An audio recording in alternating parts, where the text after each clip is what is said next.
optometry and optical practices. It is vital to pay attention to your coding. If you do not, this could mean upcoding or downcoding your exams, lost revenue, audits, missed payments, the list goes on. Now, I am not a doctor in the exam room with you and the patient, so I can't tell you exactly what to code for every single exam you encounter. But hopefully, I can help steer you in the right direction, help you break down your options, and help you to know what you're looking at when you're looking at a patient's chart.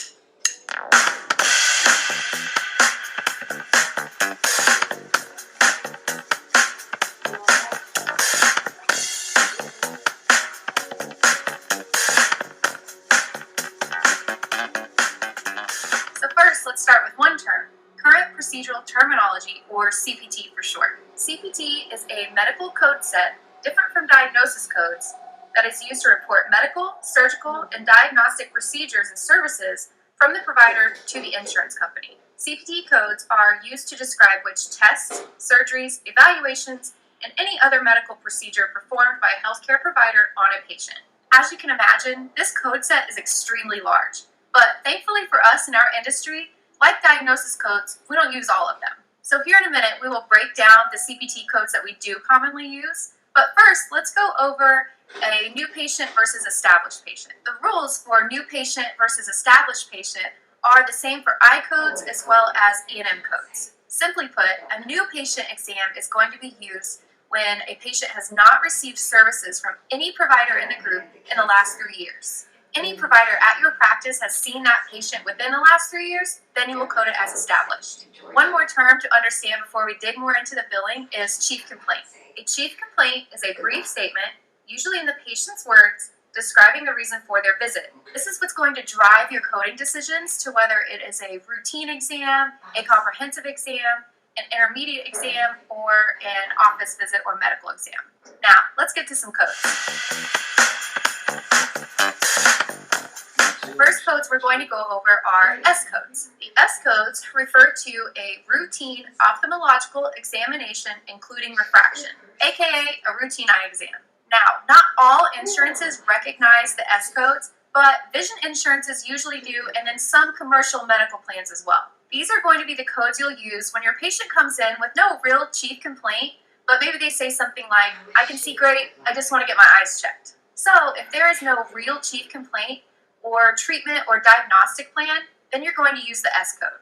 There are two different options for these codes. The first one is S0620, new patient. The next code is S0621, established patient.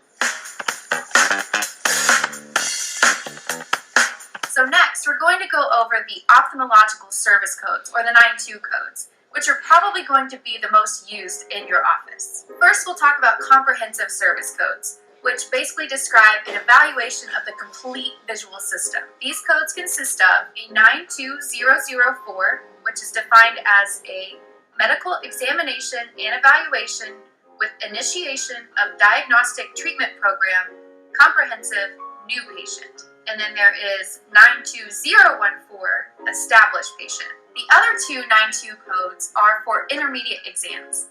These consist of a 92002, which is medical examination and evaluation with initiation of diagnostic treatment program, intermediate, new patient, and 92012, established patient. To be able to bill any of the 92 codes, whether it's the comprehensive codes or the intermediate codes, you will have to have the chief complaint, the history, and general medical observation.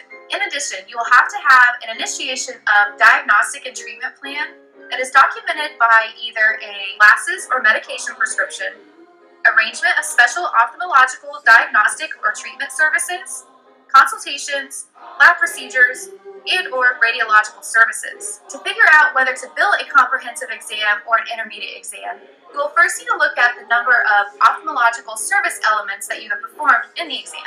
These consist of visual acuity, gross visual fields, extraocular motility, conjunctiva, ocular adnexa, pupils and iris, cornea using a slit lamp, anterior chamber using a slit lamp, lens, intraocular pressure, optic nerve discs, and the last one is retina and vessels, and whether the patient was dilated or not.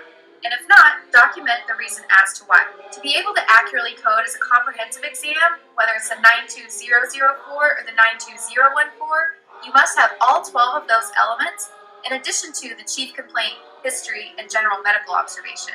If you have less than those 12 elements, then you can bill an intermediate exam, but you also must have the chief complaint, history, and general medical observation. Next, let's go over the refraction code, or 92015.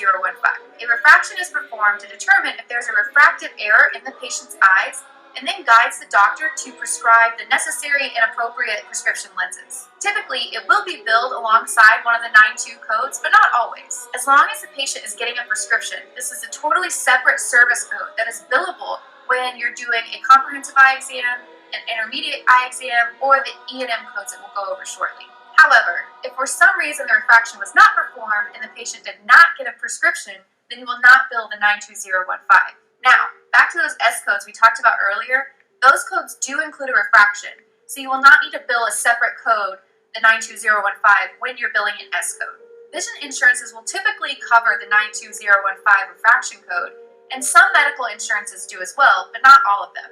It will vary for different insurances and different plans, so you want to make sure that you're checking your patient's plan guidelines before their visit. One insurance that definitely doesn't cover refraction is Medicare, as they see a 92015 as a non-covered code.